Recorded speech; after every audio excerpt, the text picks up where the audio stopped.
They are not in the Bible. But that King Solomon sent out 12 workers to look for Hiram Abif is in the Bible.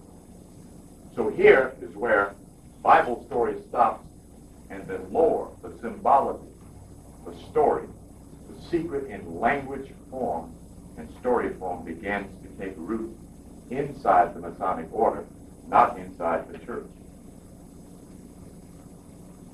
The three pieces of tool are mentioned in the scriptures, but in the story of Hiram Abif being halted by these three ruffians, Jubilo strikes Hiram Abif in the breast with the, I got it written down to make sure I wouldn't forget it. Strikes him across strikes him across the throat with the gauge, which is the throat center. Then with the square, he strikes him across, the other one strikes him across the breast with the square, okay, which is the heart center. Okay.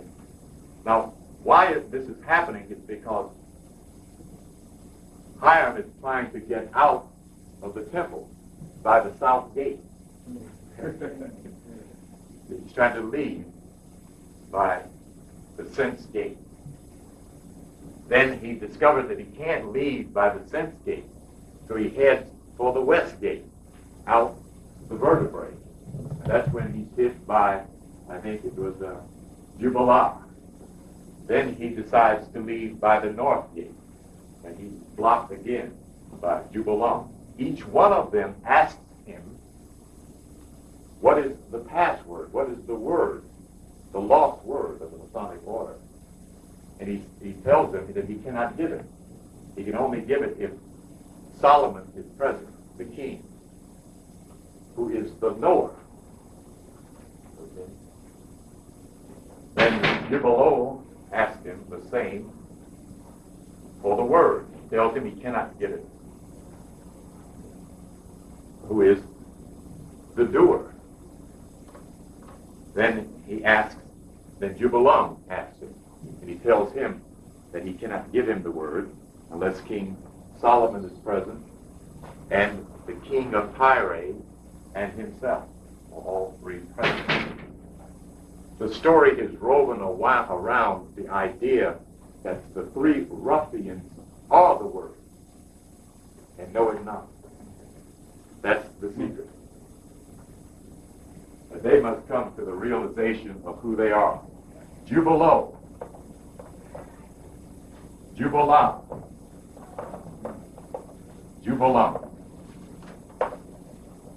The word, the lost word. Om. It's the lost word, the word of God. The keynote. Every builder builds a building with a keynote. King Solomon's temple is the human body, the perfect body, not made with hands, where no hammer or stone makes a sound in the building of Solomon's temple, which then is shown, but indirectly, of the spiritual body, not made with hands.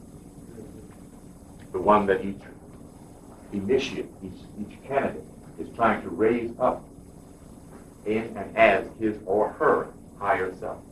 That's the story of Hiram Abif, the widow's son, the craftsman, and the three ruffians. The story goes on that since you cannot get out of either gate, now here is the importance of understanding perfection in the square. Remember, one of them hits him with the square, okay?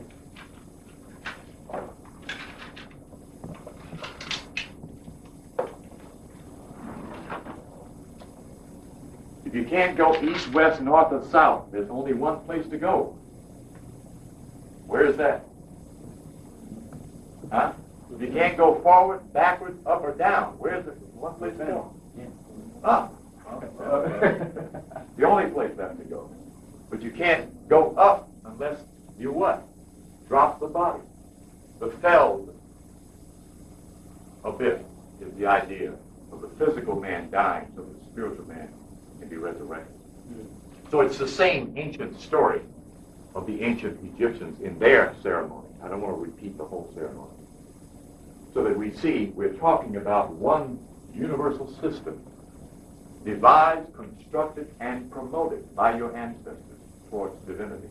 And then, of course, hidden as sacred knowledge. So when you hear the word sacred, you know it means what? Highly speak. All right.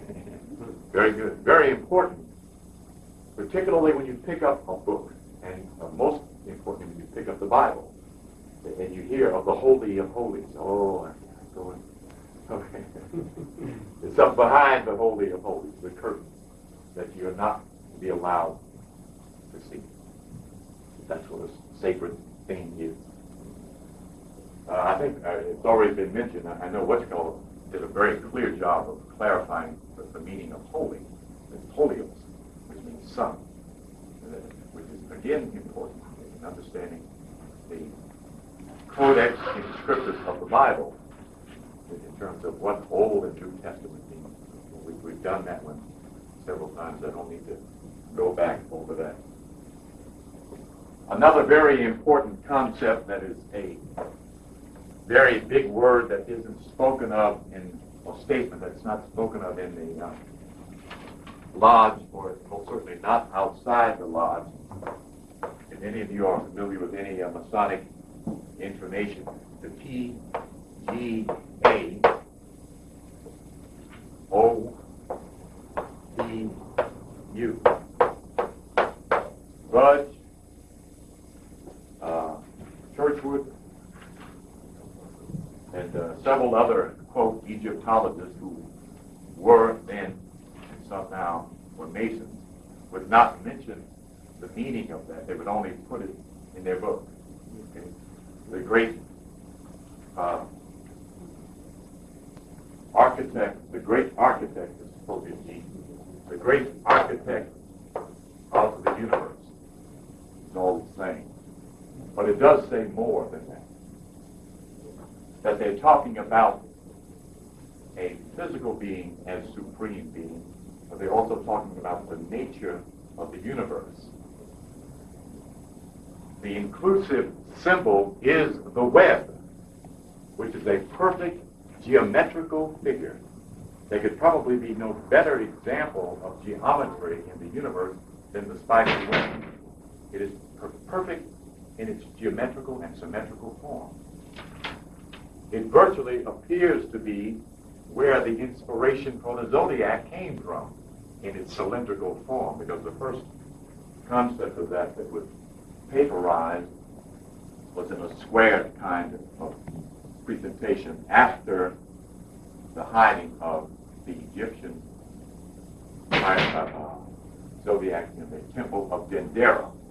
That one brother came back and said he didn't see the zodiac in the temple of Dendera. In fact, nobody knows exactly where that particular photograph comes from. It's in a number of books.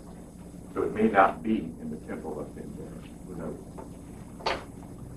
The problem, then, of symbology representation. One lodge, or group of lodges, are saying Lucifer is the creator. Another is saying, of course, that it's Jehovah.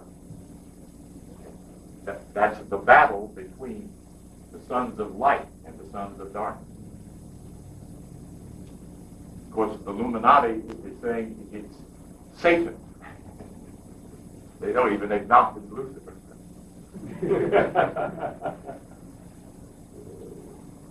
The reason I mention that, so we'll see this division in things spiritual.